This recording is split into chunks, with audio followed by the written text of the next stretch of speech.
What's up la gang, c'est Gabriel Garipi, FBB Pro. Dans le fond, aujourd'hui, un petit recap du Big Man Weekend qui s'est passé le 1er décembre. Dans le fond, le gagnant du show, c'était Hakim Williams. Fait qu'il est qualifié pour l'Olympia 2025.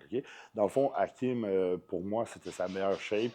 Comme on peut voir sur ses photos, il était dry, il était plein, il était vraiment rond. Hakim, son seul défaut, c'est que de dos, ses lats sont vraiment attachés super haut, ce qui fait en sorte que son dos, je trouve qu'il n'est pas assez complet. Mais Hakim, c'est quelqu'un qui est vraiment rond, vraiment plein, puis vraiment gros. C'est un des plus gros bodybuilders du moment. Par la suite, en deuxième position, tu as RSMD. Par la suite, en troisième position, tu as Emir Omiragic, je ne sais pas comment on dit ça, de Germany, dans le fond d'Allemagne. Puis en quatrième position, tu as Marc Hector et en cinquième position, Andrea Presti. Dans le fond, comme on peut voir, ces photos, un samedi au show, il était pas mal plus plein, pas mal plus sec que jamais été. Par la suite, son seul problème, c'est qu'il manque de sèche, je trouve, puis sa waist de face est un peu grosse quand il pose, mais sinon, il était super bon, mais c'est dur de battre Hakim. Il ne faut pas oublier qu'Hakim, il fait partie des Olympiens. Il est souvent à Olympia. Il a gagné plusieurs shows. Par la suite, de Germany, Amir. Tout en troisième position, Emir. Dans le fond, Emir, super massif. Il est super grand. Il est plus grand qu'Hakim, que Horse. Son seul problème, je trouve, c'est son midsection. Il manque aussi de masse côté chest sur son side chest, je trouve, personnellement.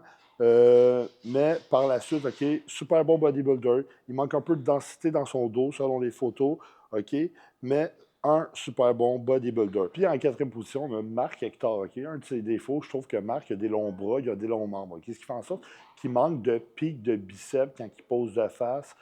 Ses bras vont paraître plus petits.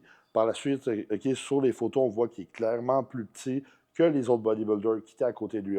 Dans le fond, on voit clairement que Emir méritait sa deuxième place, mais Emir, j'aime pas trop sa waistline.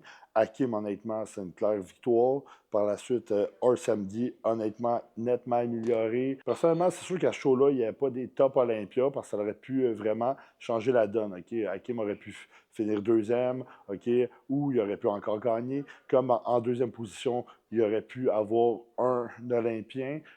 C'était tous des gens qui ont compétitionné, qui ne sont pas dans les tops au monde. Mais Hakim, ça reste quand même un des meilleurs bodybuilders du moment. Puis en cinquième position, Andrea Presti, même problème, il manque de jambes, son upper body, il est vraiment, vraiment bon, il est super, super large, fait que pour compenser pour sa largeur, il faut qu'il augmente sa masse musculaire dans ses jambes, Le bodybuilding, comment c'est jugé?